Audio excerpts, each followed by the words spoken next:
All right, welcome back, everybody. I thought it would be fun to share something that I've been working on for a while. I find biblical prophecies to be quite compelling to the truth and fact of Christianity. And I'd always wanted to do like a really in-depth biblical prophecy study. So what I did was I built this entire database here around every single biblical prophecy. So I went through every single book in the Bible and I found every single prophecy that I could find. And I started plugging them then to this database, book, chapter, verse, passage. I put the date that the prediction was made according to, when the person was alive, basically. And then came over, and if there was a story in the Bible that captured the fulfillment of that particular prophecy, for example, I also captured that book, chapter, verse, and passage, and the date that was fulfilled. So, like, if you know a lot about Second Kings had a lot of the fulfillments of particular prophecies, and the date of the fulfillment of that prophecy. And then I also included historical references that attest to the fact that this was a real event that happened historically, to include any archaeology. So kind of summarize that there.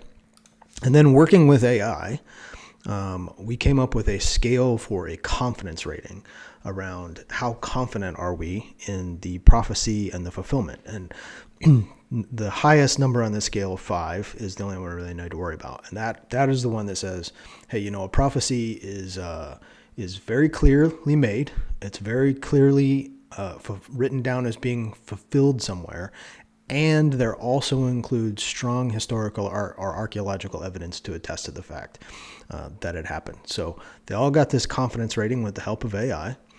And then I captured in here every kind of oldest partial documentation that we have to attest to the particular books in the Bible. So for this particular book, Papyrus 46, attests to First Thessalonians 1-5, and it was written 175 to 225 CE. And then the oldest complete manuscripts that has all the books of the Bible, so like Codex Vaticanus, around 300 AD. And the last thing I did was I went through each one of these and I highlighted whether we have partial documentation or complete documentation that it was written down prior to the completion of the prophecy itself. So something that was written down prior to the actual event completing. So why did I do that other than the fact that I'm just like a giant nerd? Because I wanted to do like an evaluation. I wanted to like understand biblical prophecy like better, like how confident can we actually be in these things? So after building all this database, having all the prophecies identified and going through all the historical and archaeological evidence to support it in the scriptures, etc., then I went and worked with AI and to come up with a mathematical assessment of the probability of them being false or true. So 389 total prophecies were found. So again, this is my work.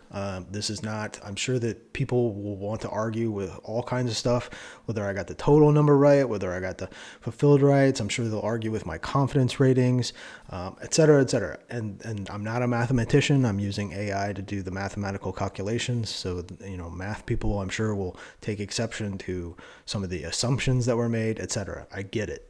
I get it, right? But this is what I came up with in my work, and I'm sure it can be challenged in a number of different ways, but this is what I came up with.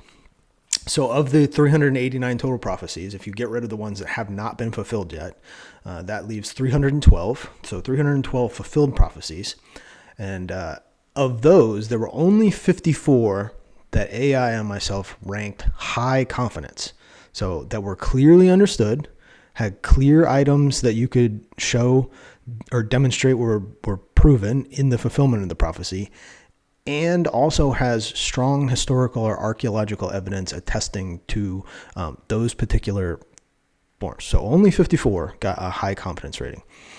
And then I said, okay, well, of those 54, how many of them do we have a fragment of scripture or a full scripture written down where it was written down before the fulfillment of the prophecy? So that reduced it to only 10 prophecies. And then of those 10, there were 2 that were duplicates. So I just threw those out. So only 8. So only 8.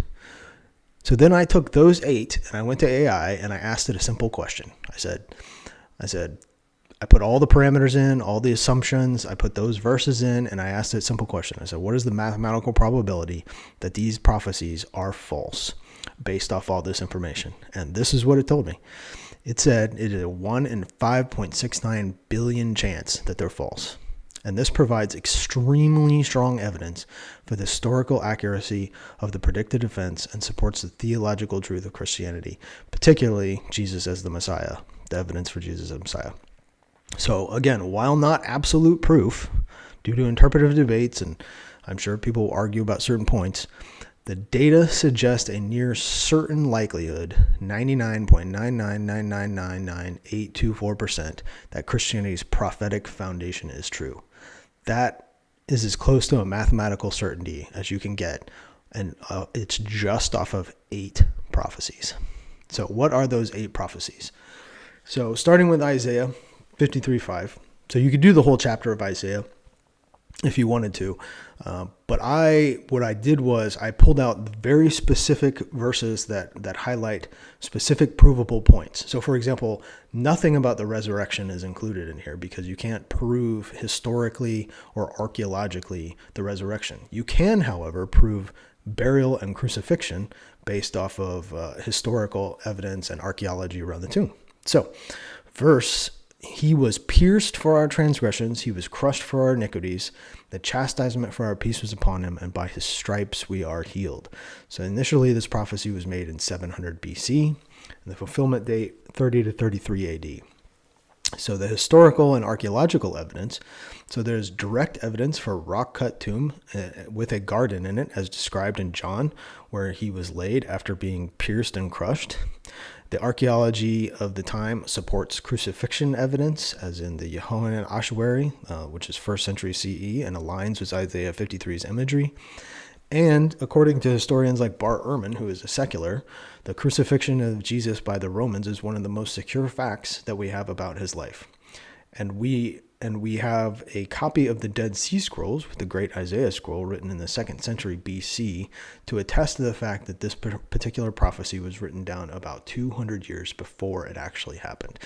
So very, very strong, both prophetic, biblical, and historical evidence that this happened. Then you got Isaiah 53:9, and they made his grave with the wicked, but with the rich at his death, because he had done no violence, nor was deceit in his mouth. So his grave with the rich. So the Bible attests to the fact that he was buried in a rich man's tomb.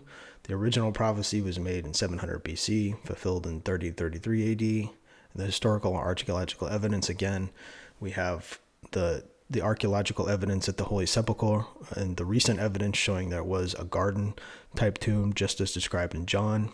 And that it would have been a rock-cut tomb for a rich person. Archaeological, then you have the crucifixion evidence, and also, again, the fact that it is attested to even by secular historians. Dead Sea Scrolls, again, 200 years before him.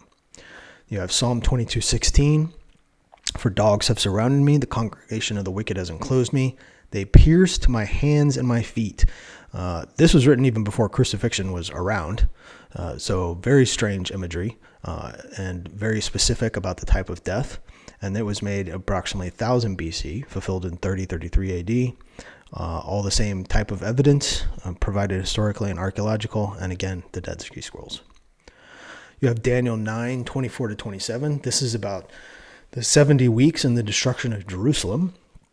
So 70 weeks are decreed about your people to put an end to sin, to anoint a most holy place, from the going out of the word, to restore and build Jerusalem, to coming of an anointed one, a prince. There should be 7 weeks. Then for 62 weeks, and after 62 weeks, an appointed one shall be cut off. And the people of the prince who is to come shall destroy the city and the sanctuary. So the historical and archaeological evidence here is about the destruction of the temple. Although there's a lot, I've seen plenty of videos around the math of the 70 weeks and the 62 weeks aligning up directly with the lifetime of of Jesus, and that's when the Messiah would have to come, or the anointed one in this. And that initial prophecy was made at 538 BC. The destruction of the temple itself was in 70 AD.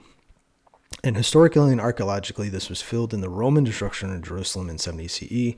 The ruler associated with this is Titus, who would eventually become emperor.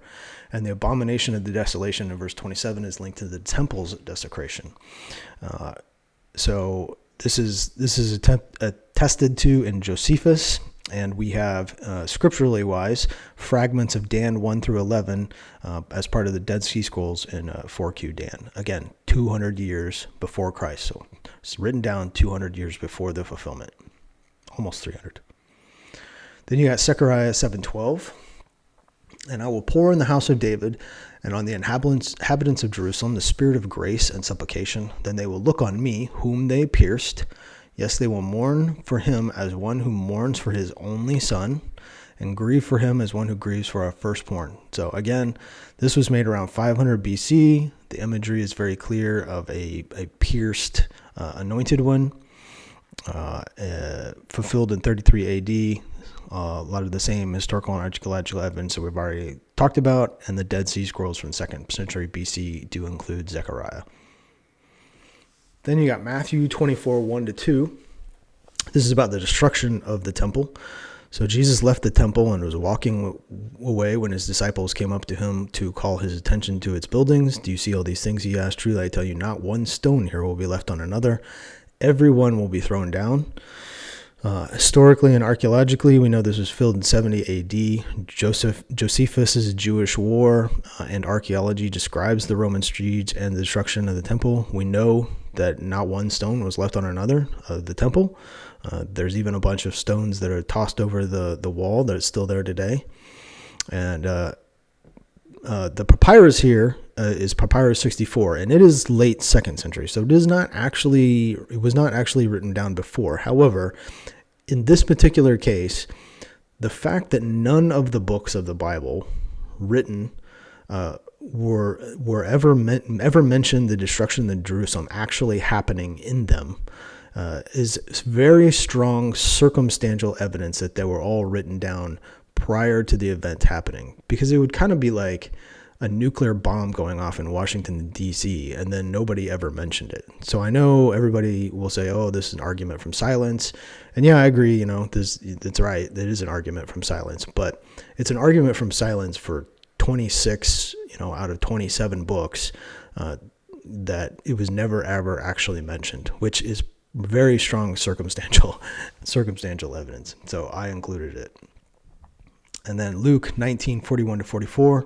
This one is more about the destruction of Jerusalem. They will come upon you, and your enemies will build an embankment against you and encircle you and hem you in on every side. They will dash you to the ground, and you and your children within your walls. They will not leave one stone on another. Again, fulfilled in 70 AD. Josephus' Jewish war and archaeology describes the Roman siege and destruction of the temple in CE. They did build a large embankment, and they did encircle the city. The absence of direct reference to this event again is, I understand that people will argue it's an argument from silence, but the fact that it is never ever mentioned as actually happening is strong evidence that was written down prior to the events of 70 AD. And Papyrus 75 was about 175 to 225 CE. So from those 8 verses alone, again, just 8 verses of which AI and I talked about, we came up with this mathematical probability of them all being true. 99.9999984% that Christianity's prophetic foundation is true. I mean, that, again, I know it's not definitive proof, but mathematically, if you get to that number off of 8 out of 389, can you imagine what 389 prophecies all coming true comes to mathematically? It'd be a number so big we can't even fathom it. And that to me is incredibly strong evidence for the truth of Christianity. Well, I hope you guys enjoyed this. I plan on doing a video probably like every week and just going through each book of the Bible and just talking, showing exactly which prophecies are in that book and their fulfillments, and some of the historical and archaeological evidence associated with them. And I'll do that for the next year and a half, probably, working through every book in the Bible. So should be fun. I hope you guys join me for that series. And like and comment if you want to see more content like this. Have a good one. God bless.